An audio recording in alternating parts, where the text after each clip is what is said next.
like a man who had back surgery.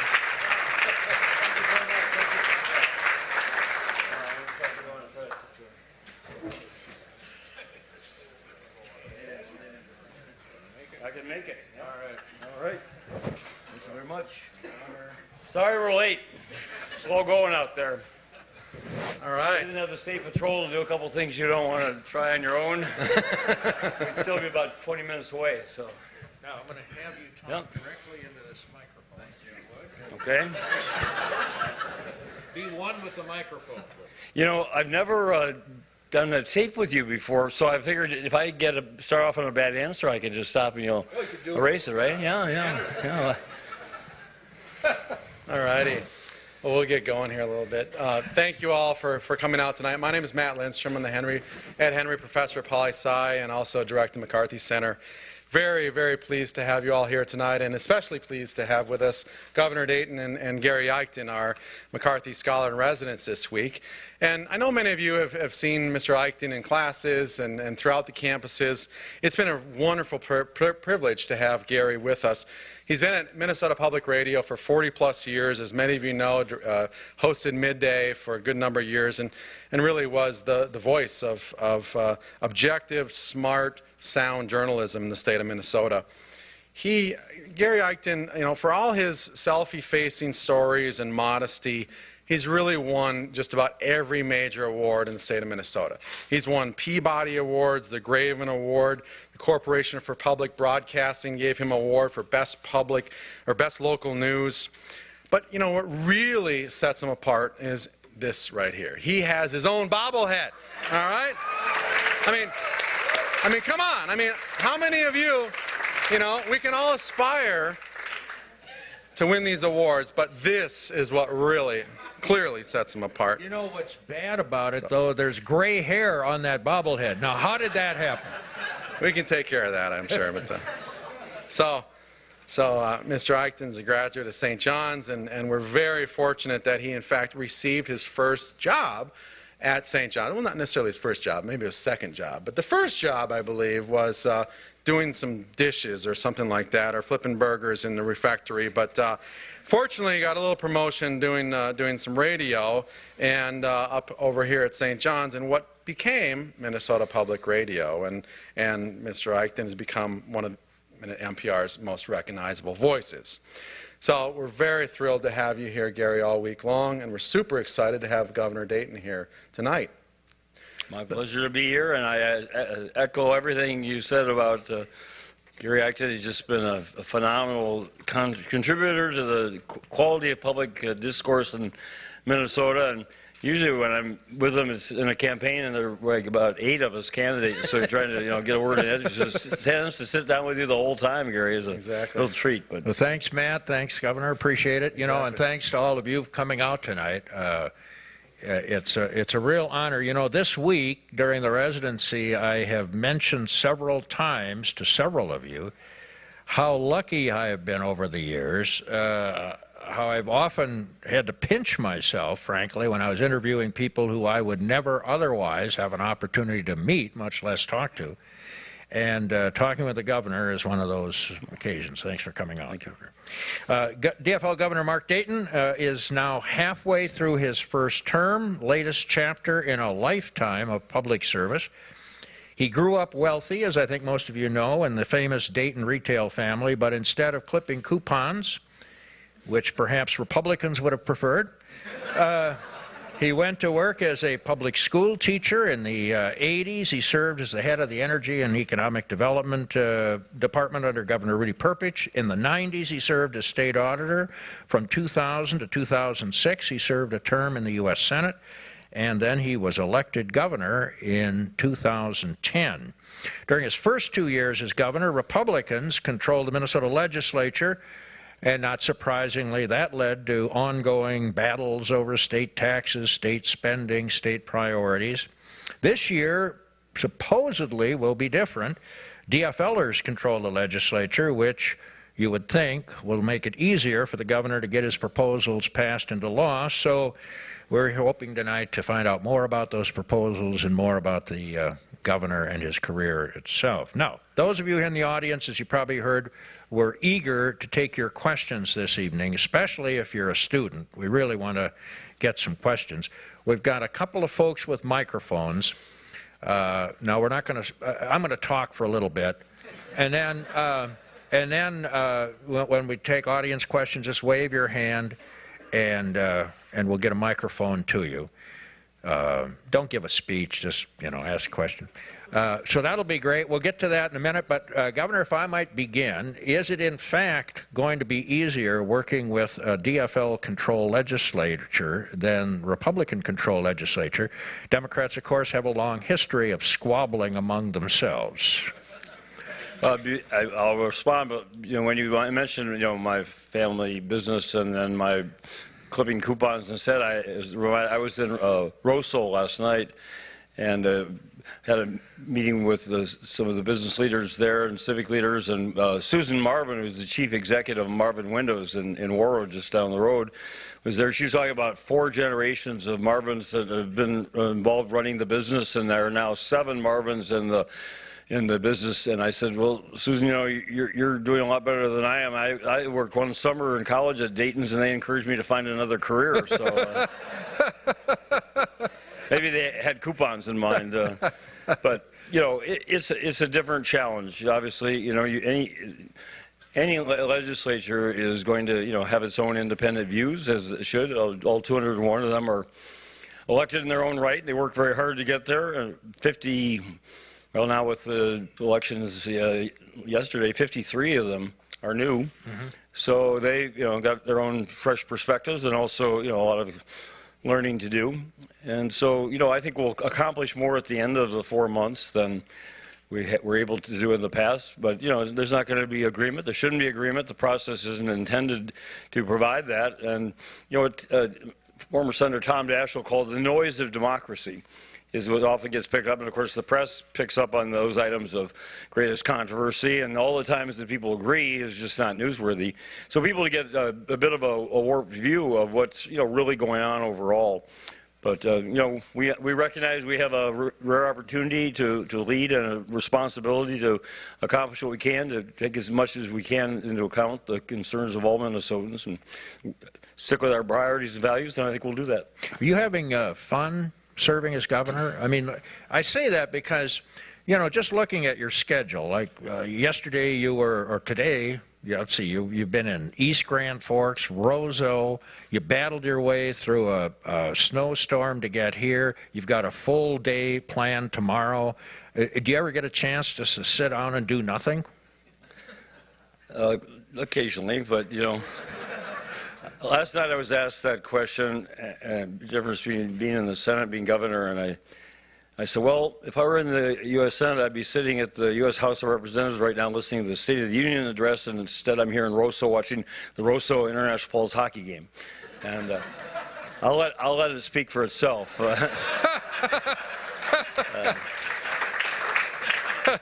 It's a great job. It's a great opportunity. I'm so thankful to have the chance to really take the initiative and lead the way I think will best for Minnesota, and others disagree. And again, that's the nature of our democracy. But I think we're at a critical time in the state and nation, and it's internal challenges with the fiscal situation, the problems we have here, and the debacle that they have created out in Washington. And I look around all of you, it's trite but true, you and your kids and your grandkids are going to inherit the legacy of what we do right and what we do wrong. So I think there's enormous responsibility, and it's a difficult time because of some of these challenges, but all the more reason to like to be there.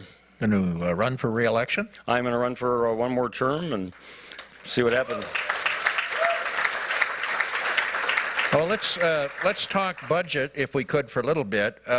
You're proposing several tax changes, some tax increases, property tax rebate, increased spending on education. The Republicans say, when all is said and done, you want Minnesotans to pay more and get less. How do you plead? As usual, they say everybody, when my tax proposals have always been specifically targeted at those who can most afford to pay more. I say I want to raise income taxes on the wealthiest 2%. I've been saying that through 2 years of a campaign and 2 years of serving in office, and I'm saying it now. And they say, well, you want to raise everybody's income taxes. And it's frankly dishonest. And it bothers me that they're not willing to discuss the merits of my proposal as it is, although I've also learned in this arena that if somebody can't describe what you're proposing honestly, or what they're proposing honestly, it means they don't have confidence in their own position. So it's, it cuts both ways. But the fact is, I would only raise income taxes on the wealthiest 2% by another 2%. And that would raise enough money we got to overcome a $1.1 billion deficit.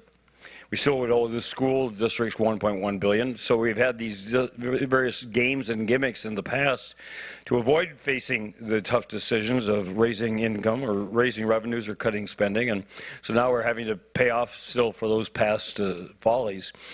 But then beyond that, systematically, Minnesota's reduced spending for things that really matter, like our education system. I went back and looked because higher education as an example, and for this 2 years we cut the budget line is higher education, which is all the MnSCU campuses, University of Minnesota, and student aid for everybody, and it's 12% below what it was 2 years ago because of the deficit reductions we had to make.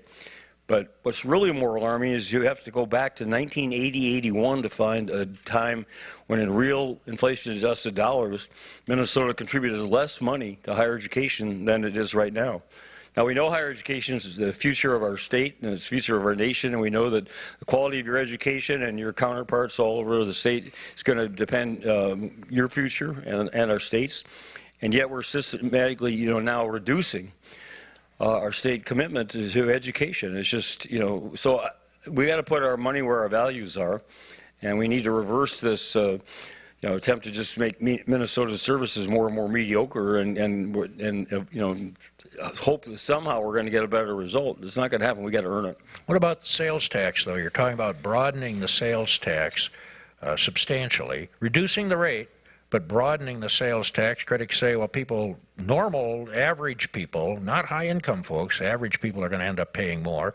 And businesses are particularly, they say they're particularly concerned because the business-to-business sales taxes will just really hurt them competitively.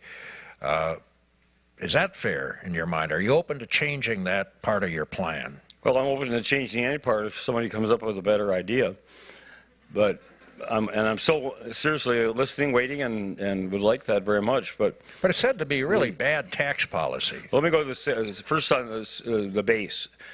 For years, a lot of studies and experts have said you broaden your base of the sales tax. Right now, we tax most goods, not food, not medicine, not clothing.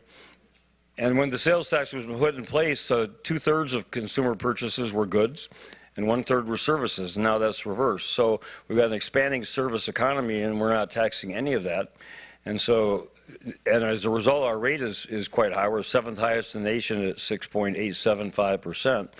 So the idea was broaden the base to include services and clothing over $100. And believe me, I got members of my retail family who would turn you over in their grave at the idea of my taxing clothing. But this is a public policy, move. But then we're also reducing the rate to 5.5%, which would take us from 7th highest to 27th. And the Department of Revenue has done analyses of people different income levels all over the state, and it comes out the same. People individually, and not every single person, but in general and overall, individuals, families pay the same amount of sales tax under my proposal as they are doing now. Now, the business-to-business service is very upsetting for some businesses, and I'm learning more about that. And I don't want to drive businesses out of the state. On the other hand, I want to raise the revenues necessary to increase investments in education, economic growth, and I also want to promote greater tax fairness,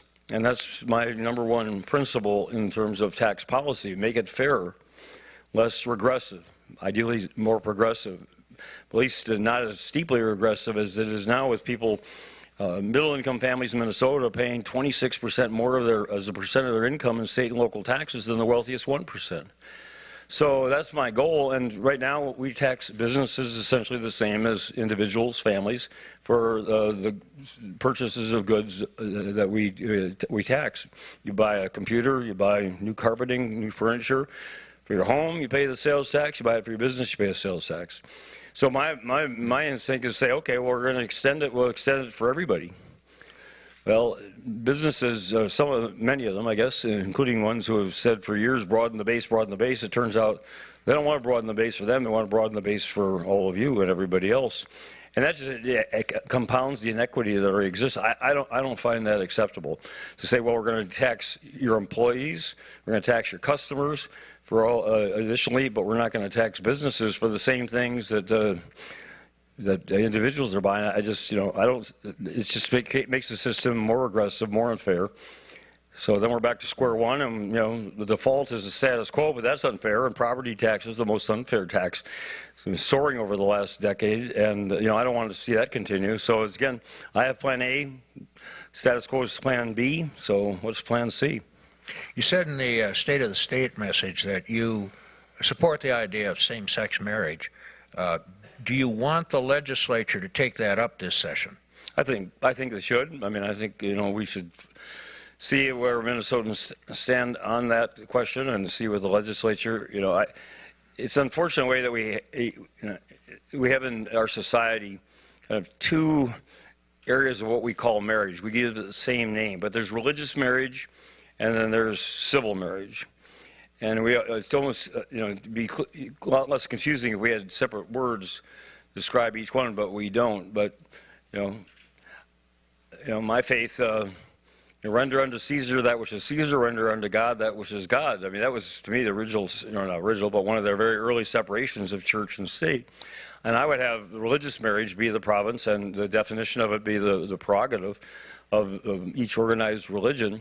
But in terms of civil marriage, in terms of the legal marriage in this state or this nation, that's governed by a different set of principles, by the Constitution, and we'll have to see when the U.S. Supreme Court rules definitively. But the 14th Amendment is equal protection and equal guarantee, and certainly the founding principle of this country that we're all created equal and endowed by our Creator with certain unalienable rights, including life, liberty, and the pursuit of happiness, to me clearly establishes that what's right for one and guaranteed for one should be guaranteed for anyone else, and certainly that ought to include the right to marry the person you love. So I come down on that side, but I also want to be respectful, as I say, of the separation of church and state, which is another important principle. One more question, then I want to get to some audience questions. So get your questions ready, and we'll get the microphone handlers busy here. Should the legislature pass any changes in Minnesota's gun laws this session? You're really starting with the easy ones, aren't you? If it's really going to make a difference, this is, again, very contentious. And I think President Obama was here, last week and said it the week before, understands, there's a very different set of living realities and culture from, metropolitan area of states like Minnesota and rural areas. He mentioned his wife had gone from, Chicago, Illinois, had gone to, when their campaign for presidency back in 2007, 2008, had gone to, we call it greater Minnesota, and they call it, what do you call it, downstate Iowa, I guess. It's, the rural area in the south. And she came back and said, paraphrasing what the president said, if she lived in one of these, farmhouses, 30, 40 minutes away from the nearest law enforcement officer, she'd feel differently about having, and especially if her husband's out, somewhere campaigning, she'd feel very differently about having, a weapon in her house. So, we have to take into account the very, different situations, the fact that, so many Minnesotans, hunting and part of their upbringing, part of what they enjoy doing, and that lawful citizens have a right to own arms and a right to possess them and a right to keep them and use them responsibly. And so, how do you isolate out what can make a difference for the very small percentage, but it's a very damaging percentage of somebody did what they did in Connecticut, somebody did what they did the other day in Oakdale? I mean, how do you keep? I don't know what that man's psychology is. But to walk down the street and just fire, a gun at the, past a window coming, oncoming car is so so beyond what I can comprehend as a rational process that I just have. But how do you keep that person from having a gun? How do you keep the crazy young man in Connecticut from whose mother had firearms legally and had way too many of them and was irresponsibly leaving them lying around? But she had a right to possess arms under any set of rules and restrictions, and he had access to them. So his question is, how do you make changes, if we are, that are really going to make a difference? So we can cut down the amount of wanton, senseless violence, criminal use of firearms. You know, I'm open to all proposals, but I also do believe the Second Amendment is in the Constitution, and until somebody changes it, you know, I take an oath of office to uphold the Constitution of the United States, and so I have that responsibility to balance out.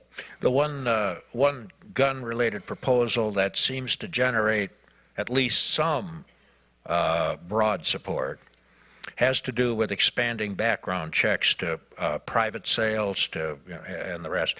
But there's opposition to that too. What do you? Is that a worthwhile proposal? Yeah, I support that. I did when I was in the Senate, and I would hear. Because it's pretty obvious to me, anyway, that if you are a criminal or somebody who's not going to be allowed to purchase a gun, and you know if you go to a licensed dealer and go subject to a background check, you're going to be denied, and you can go to a private gun show or a private sale and get what you want. I mean, it doesn't take a lot of IQ to figure out which way you're going to go. And I would say to the licensed dealers, I know, and I've talked with some of them, and you know, they sometimes feel restricted at saying this publicly, but they're following a set of rules and doing it properly, and so somebody else who can circumvent that, you know, has an unfair business advantage. So I think from a standpoint of public safety, from a standpoint of equity, and just from a standpoint of common sense, that is something that I hope they'll advance in the legislature, and I'll certainly support. Governor Dayton, all the easy questions are done. It's time now for some tough ones from our audience members. Lindsay and Drew are standing by, and wave your hand, and we'll get a microphone. Victoria, you're first with your question. Hello, Governor. I just want to thank you for just coming here and showing up, and we just really appreciate it. And so I want to personally thank you for your commitment to increasing higher education and funding higher education, and you recently proposed about $80 million going to the Minnesota State Grant. I'm a recipient of the Minnesota State Grant, so thank you.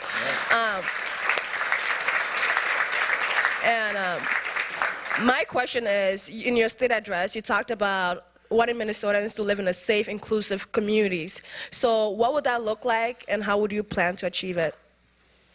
Well, it would be one that's welcoming people from all different, you know, races, creeds, nationalities, you know, backgrounds, religions. It would be one that accepts and appreciates those differences, rather than one that says, well, you look different, or you behave different, or you believe differently from me, and so, you know, I'm going to make this line.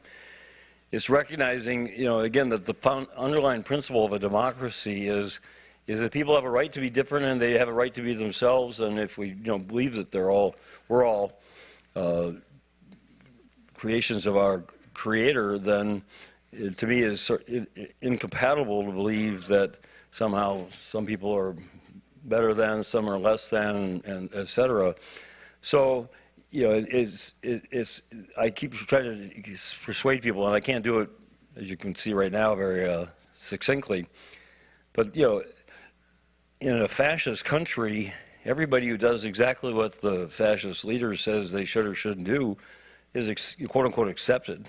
I mean, the surface of it. The essence of a democracy is that willingness to accept differences. Doesn't mean that I agree with you. It doesn't mean that I want to, you know, be the way somebody else is. But it means that I respect that right for that person to be different, and I appreciate the fact that our, you know, diverse society adds more overall to our overall, you know, well-being and the like. So. And, you know, you get to things like the anti-bullying legislation, which is going to be proposed this time, which I strongly support. I mean, just saying no. You know, a few years ago in Rochester, a couple of Somali boy who was delivering newspapers early in the morning was beaten by the 3 or 4 white juveniles, and they started something called Not in Our Town. And it was not just a slogan. It was a whole year program educating people in Rochester who used to growing up in pretty much a white enclave, to the realities that now we have citizens from other countries and other colors, and they're just as wonderful as we are. And it was a whole year program. Well, that was funded privately, and it didn't continue. We need to look at those kind of efforts to really broaden people's horizons and their minds and help them understand that the benefits of a different society. Today I spoke at the Voices for Children rally at the Capitol, and I don't think I've ever seen so many, a couple hundred, 3, 4, 5-year-olds, and I mean, just look at the complexion of Minnesota. It's just so different from what I grew up with, and it's so much better for that reason. So we need to help us all understand that and then practice that. And you'll be part of that. And I'm glad you got a Minnesota grant. Good, thanks. Drew, you got somebody over there who has a question for the governor? Thank you for being here, Governor Dayton. My name is Cliff Kong, and I'm a senior economics major, also serving as the president of the Minnesota China Business Opportunity Conference, which was initiated in St. John's and St. Ben's 3 years ago. And I know you went to China for a mission trip last June.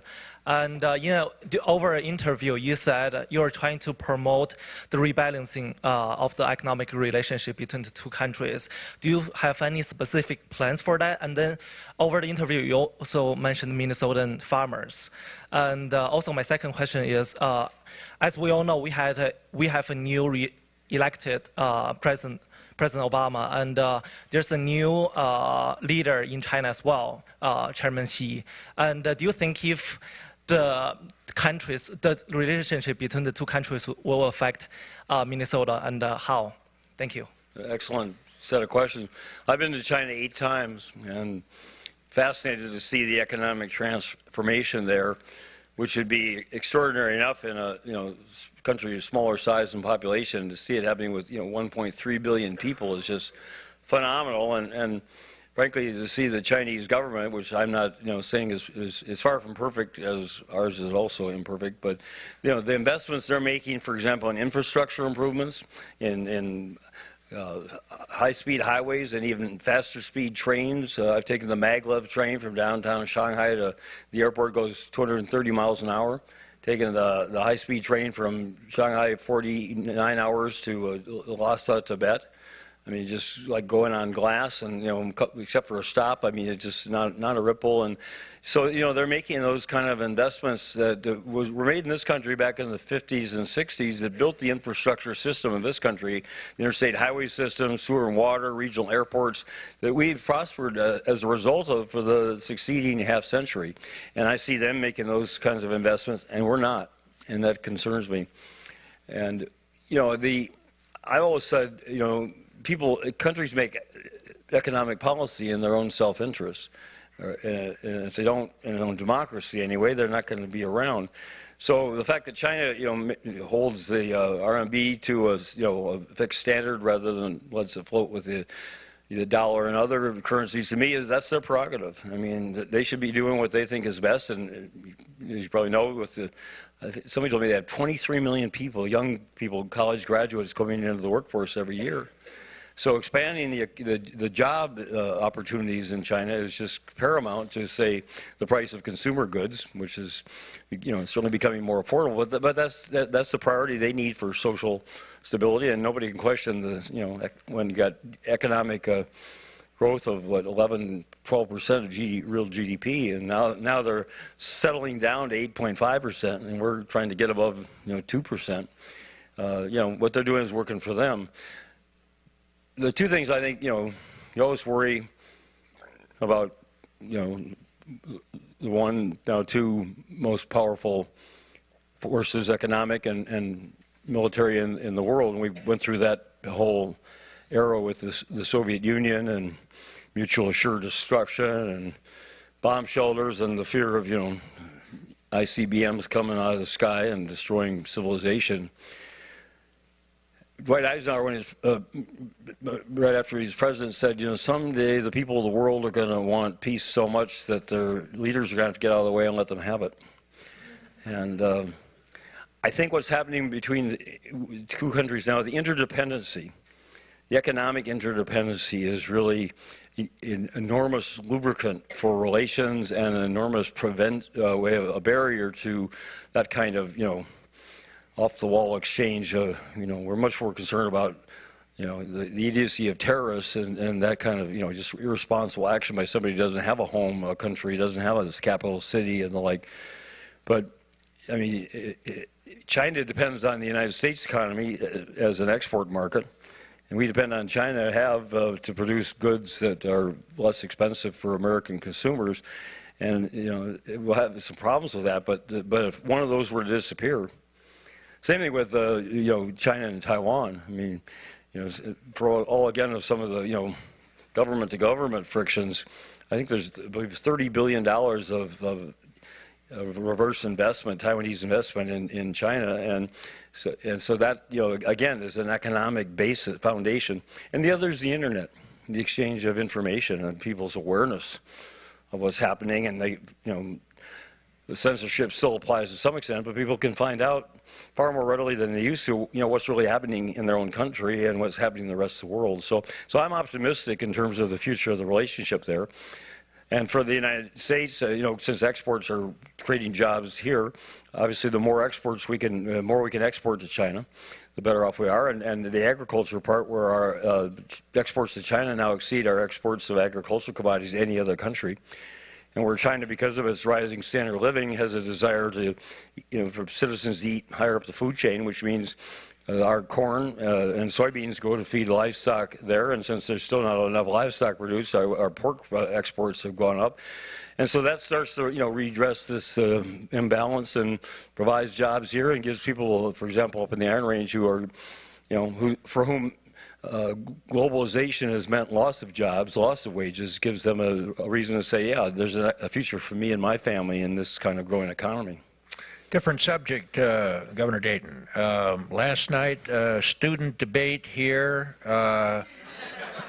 on the issue. The issue was whether to legalize medical marijuana, the use of marijuana for medical purposes. The debate, it basically split, 50-50, more or less. Now, you've said you're opposed to the idea, right? Are you open to change your mind on that? Well, no, I've said I respect law enforcement who believes that if you don't carefully constrain it, it just becomes, as is the case in California, what do they call it, Oakland? It's something takeoff of an Amsterdam, Oakland Dam or something like that. Where anybody can get a prescription signed by anybody and go and so then you've just opened up the door. I don't think we need. I don't think we need more substances that people can get readily and can abuse in this society, although I'm very cognizant that, drugs that are classified as illegal, such as marijuana and such as methamphetamines, and now I guess heroin is the next, coming drug in Minnesota, as it was when I was teaching in New York City 40 years ago. So these things just, cycle around, and so there are bigger issues in terms of substance abuse than the availability and the price. But if you can have it really focused on medical uses, I accept those who say that there are instances in their lives where marijuana has worked and nothing else has. Having just been through spinal surgery and recognizing once again the power of medical prescribed medicines to sort of, obliterate consciousness as well as pain, and seeing the desirability of separating the two. How is your back? Good, yeah.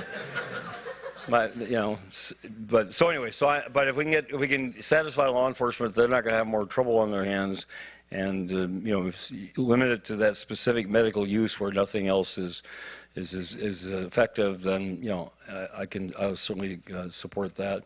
And my back is fine, and I'm on the modified Adrian Peterson rehab schedule, which means that my progress is trailing behind his, but the only time I've ever been referred to as all-day Dayton was once when I was being timed on the mile run. So I have much lower expectations than he does, and no pain. So, Lindsay, have you got a person with a question? Governor, thank you for coming. My name is Emily Jensen. I'm a political science major here. And my question regards education. You speak of the high importance of higher education, and I think we can all here agree that's really important. When we think of higher education, we generally think of a 4-year track. And I think we all really enjoy hearing that we're the shining star of education and our future. But I think that misses a really integral part of our future, and that's the kids that aren't on a 4-year track, because it just doesn't suit them and it doesn't make use of their talents. So where in your education policy do those kids fit? That's an excellent question. I mean, our Commissioner of Education, Brenda Casilius, and the Director of the Office of Higher Education, former State Senator Larry Poggemiller, are collaborating on what they call grades 11 to 14. And getting young people in even junior high school, but certainly high school, and now the college post-secondary option is available now to the sophomores as well as juniors and seniors, and recognizing, as you say, that liberal arts education, while I still think it's priceless, is not suitable for everybody and is not allow people to develop their interests. And yet, that being a mechanic in this day and age requires a lot more sophistication and expertise than did 20, 30 years ago. And up in Thief River Falls, Arctic Cat, which employs about 1,600 people, told me a few months ago they're looking for mechanical drafters. And the community college literally across the highway teaches architectural drafting. And I don't know the difference, but they do. And so, if one is certainly making those opportunities available, and secondly is making sure that, especially our minuscule campuses, the community and technical colleges, are providing through a 1-year or 2-year program the expertise that people need for the jobs of the future and not the ones of the past. And that means investing in updating curricula. It means investing in new equipment, new technology. And that's what I've been pushing with Chancellor Rosenthal. He understands that. He's been to every campus working very hard. He's focused on that too. But again, that's an investment. That's one of the reasons that I'm proposing increased funding, $80 million for minuscule, $80 million for the university once they figure out how many administrators they have. And then I was going to say, hopefully it doesn't skip too many biennia, and $80 million for student assistant, because we can't make that progress if we don't. This may apply more to you than maybe much as you as anybody. But Microsoft, I've heard twice in the last month from representatives, Microsoft now has 2,600 vacancies and job openings for people with computer science degrees or experience. Starting salary is $105,000. With the benefit package, it's over $200,000 a year. Half my staff are now filling out job applications. But, I want to go into the high schools, even junior high schools, and tell young people, I mean, you can't fake it, but if you're interested potentially in computer science and you'd like to step out of college and start making $105,000 a year, you ought to think about it, and you ought to see that that's an avenue. As your education is for you, that you still have to work hard, but you're virtually guaranteed you're going to be successful in what you choose to do. The question for you is everybody else in your generation going to be successful so that the society as a whole moves forward? But we've got to show young people, as you say, that those opportunities. Polaris, for example, up in Rosso, employs about 1,900 people. In high school, their young men and women can go to high school in the morning, take the academic classes, and then they go apprentice at Polaris in the afternoon. And for a lot of kids, they say that keeps them in school. They may drop out junior or senior year, but they have to do the academics in order to do what they really want to do, and we're going to have a chance to do for their whole career. And we need to make more of those kind of connections. A lot of bloat at the U of M. What do you think? I mean, the university has really been criticized here of late. The university says, oh, no, we've got her trimmed down to the bare bones. What's your impression? Well, President Kaler, I think is, once you come into a presidency of a large institution like that, to make significant changes is difficult. They dispute the Wall Street Journal's analysis of 1,000 new administrators in the last decade. On the other hand, they've had to hire an outside consulting firm now to tell them how many administrators they do have. So that's not reassuring. I mean, like anywhere else, I mean, that's where, again, the public scrutiny and the legislature is going to hold them task. The University of Minnesota is constitutionally separate from state government. So you got a board of regents and the state provides money, but there really is this, kind of a wall. So, but the legislature, in terms of the providing money, is going to push them hard. I've been pushing the University of Minnesota hard to focus on the areas where we need them to be excellent. I mean, Boston area has 8 research universities in the perimeter. We have 1 for the whole state, the University of Minnesota. So it's vitally important. And so you pick an area, for example, like medical technology, and I go out to western Minnesota, Chaska area, which when I was growing up was all cornfields. And now it's a whole lot of medical technology companies, some starting, some 5, 10 years old, growing. And they think the business climate is great. I mean, they're not thrilled with taxes, but that's less important to them, having well-qualified people and the synergy of ideas. Their concern is there's nothing coming to them from the University of Minnesota. And when I graduated from college back I applied to medical school in the fall of 1968, and then, fortunately for the medical profession, I changed my mind. But I applied to the top 8 schools. Minnesota was one of the 8. Now it's ranked 22nd, 25th. I mean, we can't afford to have a mediocre medical school and keep feeding these companies and making this, one of the places that, people are going to want to come from all over the country, even all over the world in order to, now we have Mayo and, phenomenal resource there, world renowned. The university needs to be the same. So those are things I'm concerned about. I want them to get administratively lean. I want every dollar to go into keeping tuition down, reducing it, and into the kind of research and development that's going to pay off for the university and for our society. But I really want them to focus on things like the medical school that I think are just crucial to the future of this state. Drew, you've got a person with a question here? Or Lindsay, go ahead. Hey, I'm Michael Hartz. I'm a political science major here, and I'd like to thank you for coming out once again.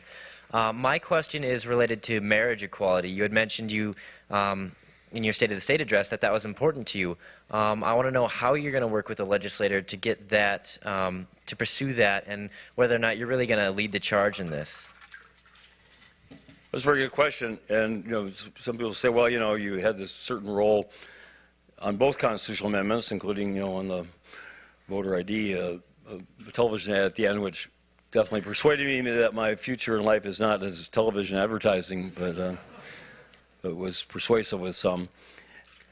And, it's sort of what I say to candidates running for election. And I say, well, I'll do whatever helps you the most. I'll campaign for you or I'll campaign against you, whatever does you the most good. And, I certainly will be supportive of the bill to legalize the right of any Minnesotan to marry the person they love. But it's a different kind of dynamic in the legislative process. This is my 14th legislative session. That's probably about half as many as you've been through, Gary, but mine have not been consecutive. And so but I do know something about the process and how it works. And, you want it to, as much as possible, if possible, to be bipartisan. And if I come out right away, then that, usually shuts off that possibility, especially since I'm now what's called in cycle. I'm, up for re-election and November of next year, which most people seems like a long ways away, but in the political consciousness, it's already everything already starts to get calibrated how it affects that dynamic. And even Democrats, you have different views, represent different parts of the state, and and again want to know that I believe that a governor respects their independence and their prerogatives to make their own decisions. So to me, it's a different kind of approach to 201 decision makers than 5.3 million people out in Minnesota, and not all of them are eligible to vote. But when you're talking about that number, a couple million potential voters in an election, it's just a very different strategy. But I'll be involved and do everything I can to help it succeed. Drew? No TV ads. I'd just like to echo my thanks for Mr. Eichten and Governor Dayton being here tonight. My name is Kate. I'm a junior political science major. Governor Dayton, I'd like to return to this business-to-business tax proposal. Earlier this month, the Star Tribune harshly criticized it, and it has been implemented in other states and quickly repealed. So why will it work in Minnesota, and won't it hurt jobs and Minnesota businesses and increase costs for consumers? Well, our tax revenues have to come from somewhere. You know, we're not blessed with oil and gas resources as North Dakota enjoys now. We don't have, you know, some of the other advantages that other states have. Everything we've accomplished in Minnesota, we've earned. We rank 49th in federal expenditures back to the state among the 50 states. So, you know, we don't get any help from anybody. We earn it. And it's curious, former Governor Wendell Anderson turned 80 just a couple weeks ago, and I spoke at his event. I said it was really great. There was Roger Moe and Fritz Mondale and Al Quee, and I said, it's been a long time since I've been one of 8 speakers, and I've been the youngest one of the group. So that was reassuring. But I needed to go back and sort of refresh my memory about 1971 and when Governor Anderson and a Republican House and Senate passed what was the largest percent increase in taxes, state taxes in Minnesota in history. Largest before, largest after on a percent basis. And it was difficult. It was contentious. Some of the same, you know, charges were made when businesses are going to move out of the state, and, you know, jobs are going to depart and the like. And, you know, they went through it all. And a few years later, when it all worked out, it was referred to as the Minnesota Miracle. And it was Governor Anderson on the cover of Time magazine. You know, the state that works. Well, it wasn't a miracle from on high. It was a miracle from the people of Minnesota, who said, we're willing to reach into our pocket and do this because we believe in education. We want education to be funded more equitably around the state. And because, you know, we want to invest in our kids, we want to invest in our future. And so that's the crossroads we're at today. You know, they've been cutting for the last decade, and our standard of living has, you know, we went from 7th highest per capita income down to 13th. Now we're back up to 11th.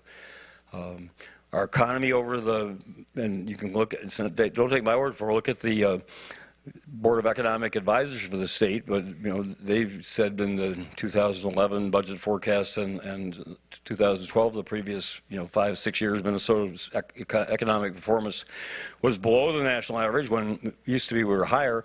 So the tax cuts that were made in Minnesota, the income tax in 1999 and again in 2000, were not followed by a burst of economic activity. In fact, the opposite occurred. And you look at the lowest tax states in this country, and they always correlate highly with the lowest income, lowest per capita income. And as I say, we're 11th highest now, and we were better before, and we can get better again. So it's a balance. You know, if we just cut and cut and cut to try to keep taxes from going up, I understand the appeal of that to taxpayers. I think, as I say, if we don't make taxes fairer and make the wealthiest people in the state pay their fair share, then any increase in spending becomes a tax increase on middle-income families who are already overtaxed relative to their more well-off fellow citizens. So, you know, so to me, fairness and progressivity are key feature of this. But then, you know, I believe we need to raise revenues. We can make government more efficient. We should. We make it more cost-effective. We will. But we still, as I've said earlier, you know, are not spending what we were spending 30 years ago in real dollars on higher education.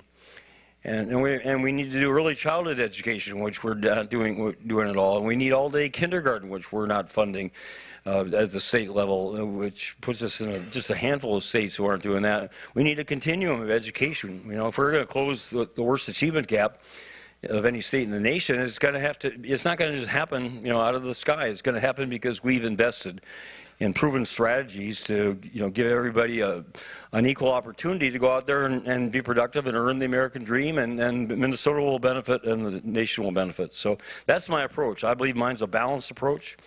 We've cut spending. We cut spending by over $2 billion 2 years ago, and those cuts carry forward into the next biennium unless they're changed. It would actually be about $2.5 billion. People say we're not cutting. Well, we cut equivalent of $2.5 billion out of next year's budget. We just already did it. So, you know, the question is, you know, is that the way people want to go? And we haven't given nursing home providers and their employees state increase in 5 or 6 years. Same with child care providers. Same with personal care attendants. I mean, you know, so the people in those positions, you know, now have earned less than they did a decade ago. They have fewer, if no, benefits than they did then. And, you know, I mean, so what does that say about the quality of the care for the young and for the old? And if we would reach the point where everybody paying their fair share of taxes, I'd say, and we hit a ceiling in terms of what we can afford. I'd say, that's all we can afford to do. But we're not there yet. And the reason we're not there is because people who can afford to pay more are just absolutely unwilling to do so. And if that continues, I really fear for the future of this state and nation.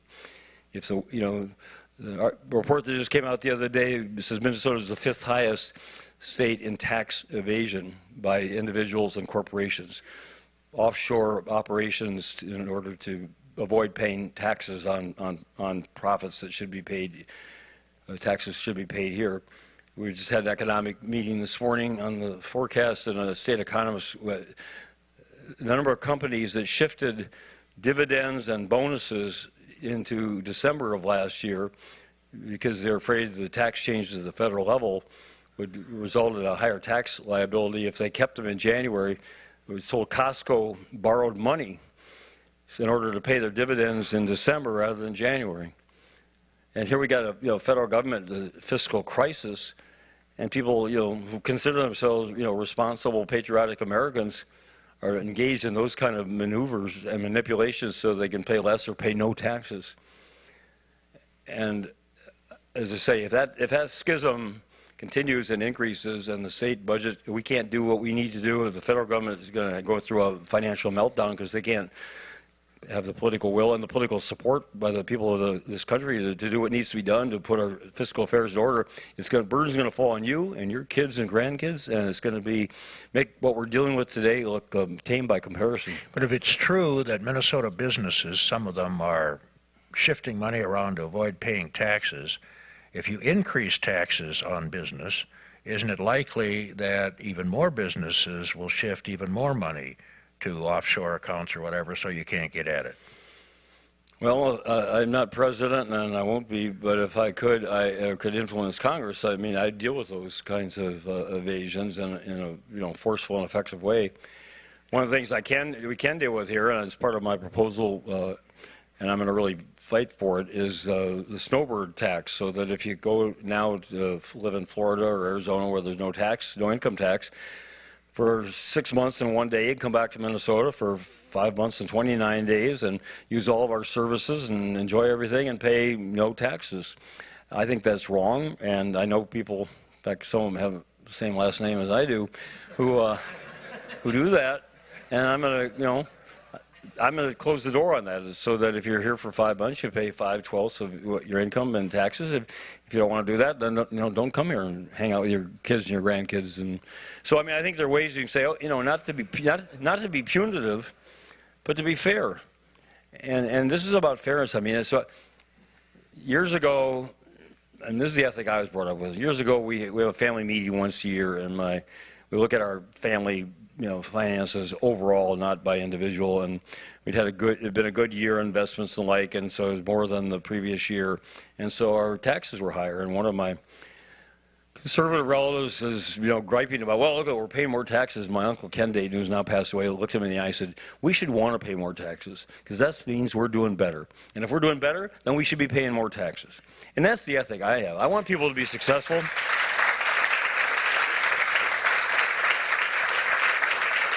I want people to achieve the American dream and beyond. I mean, create things that are unimagined today, which many of you will, and then just pay your fair share of taxes so that we can all together benefit from that.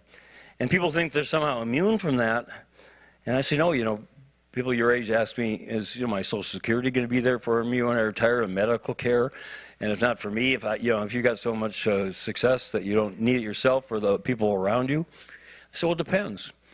You'll do well, as I said, all of you here at St. John's, St. Ben's. And if 95+% of your people your generation are doing well, you'll make it. You carry old folks like me on your backs for a few extra years, but you're going to be able to pull that off. But if only 85% of your generation is employed productively and 10% are unemployed and 5% are in prison, it's going to be really, really hard sledding. So this is something where we have, the taxes we pay is Shirley Chisholm called the rent we pay for being part of this society, the most amazing society on the planet. And for people who have had the maximum advantages from that, not to be willing to pay their fair share of taxes and say, okay, we don't like paying taxes, but we recognize the facts show that middle-income Minnesotans pay 26% higher percent of their income than we do, and we agreed that's unfair. And so therefore, we're willing to see a change made so we'll pay more so that they can pay less, or at least not anymore.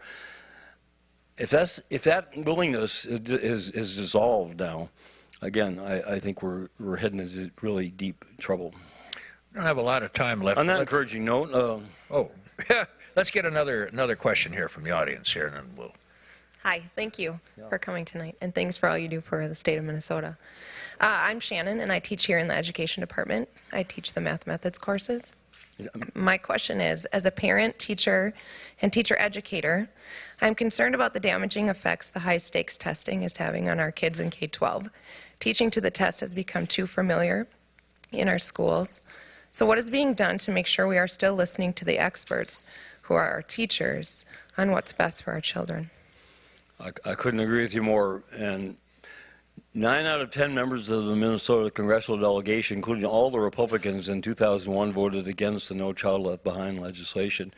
And first and foremost because it had too much testing, and we were right. And it's just been tragic what's happened and how it's skewed the education experience. And you got third graders going home in tears thinking they failed third grade and they failed life because they think they failed in this test. I mean, and I taught for 2 years in a public school in New York City right out of college, and well, it's the toughest job I ever had. But I know from what I know about education and being the parent of 2 boys who went through the whole process in the elementary grades, especially, you want to teach the love of learning. You want to teach how to learn, but how to enjoy the learning, how to want to learn, how to take on new challenges, not how to memorize things by rote so that you can perform on some tests and then go home and feel like you're a failure. And just these testing, reinforces this again and again. You fail this test, you take it again. I mean, the absurdity is, in order to graduate in Minnesota high school, you either pass the math test or you fail it 3 times, and then you can pass. Well, I mean, really. And we've had cases where, the test company has graded tests incorrectly and told kids that they failed and they didn't get their diploma and they were ostracized, and their parents and everybody else was embarrassed in their family. It turned out a couple of months later that the test scores were wrong and they did pass. I mean, gets to be, you couldn't make this stuff up. It's so idiotic, but it's public policy.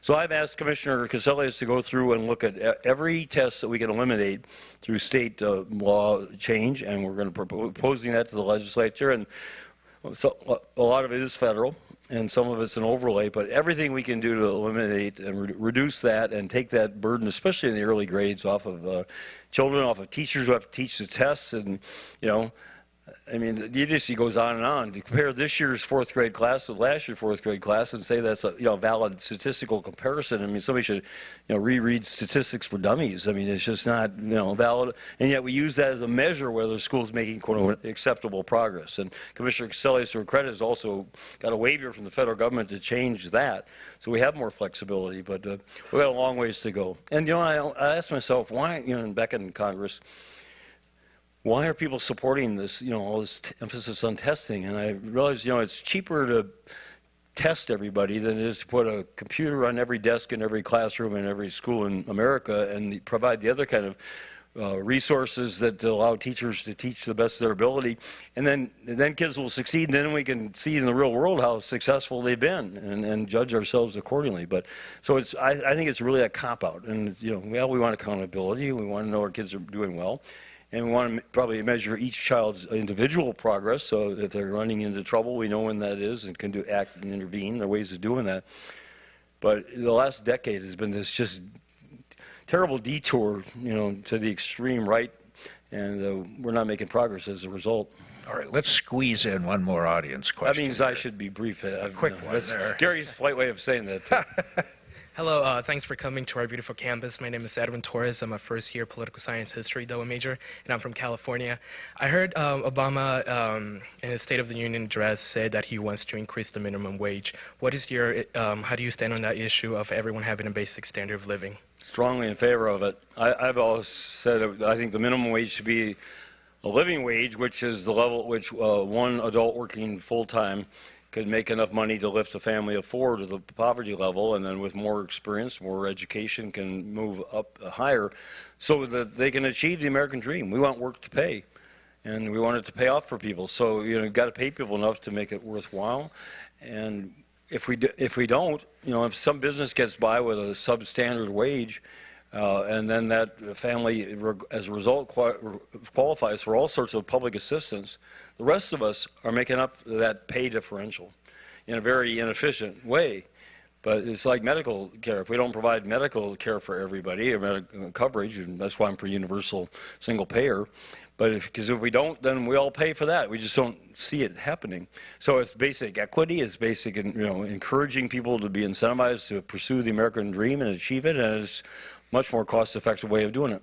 So $9 is a good place to start. I mean, we're one of the lowest states right now in the nation in terms of our minimum wage. So I mean, shame on us. We'll get it up, and then hopefully recognized. As I say, we want people to work, and we want it to pay off for them. A lot of bright people here, and on both of these campuses. I found that out this week, no question about that. I got out just in the nick of time, Governor. Man, well, you were never on the St. Ben's campus while you were here, right? It was verboten in my day. No, that was expellable stuff, if there is such a word. I mentioned earlier, Governor, you've spent most of your life in public service, one kind or another. Good thing for young people to do, or has the art of politics become so muddy and murky and yucky that they'd be better spending their time doing something else? I think it's the best way you can spend your time. You got to want to do it, but Winston Churchill said democracy is the worst of all forms of government, except for all the rest. And most of the problems we have with our government are part and parcel of the problems of the human race. The best of the human behavior and the psyche, the worst. Somebody said if we could just take all the people out of government, it would work just fine. But if it's either going to keep getting better, or it's going to start getting worse. And you have an opportunity, and I would say a responsibility to make it better, and make it better for yourselves with all of your lives still ahead of you. And I'd also just say, over 2,000 years ago, the Roman politician, philosopher Cicero said, in a democracy, the most important office is that of citizen. You don't have to be a full-time government official, elected or appointed. You don't have to, be in the state legislature ostensibly part of the time, most of the time. Just be on the school board. I mean, it's the most challenging, difficult job right now in elective office in Minnesota, and arguably the most important. Or a member of the city council, or a member of a citizens activist group taking initiative. I mean, find something, the cause you believe in, that motivates your heart and your soul, and I guarantee you'll get so much more out of it in terms of your own personal growth and maturation than you can even put in. But we all have a responsibility to chip in, and it's not just to be left to a handful, it's all of us. Because we're all in this, as Paul Wilson said, we all get better when we all get better. So let's get better. Governor Mark Dayton, thank you so much.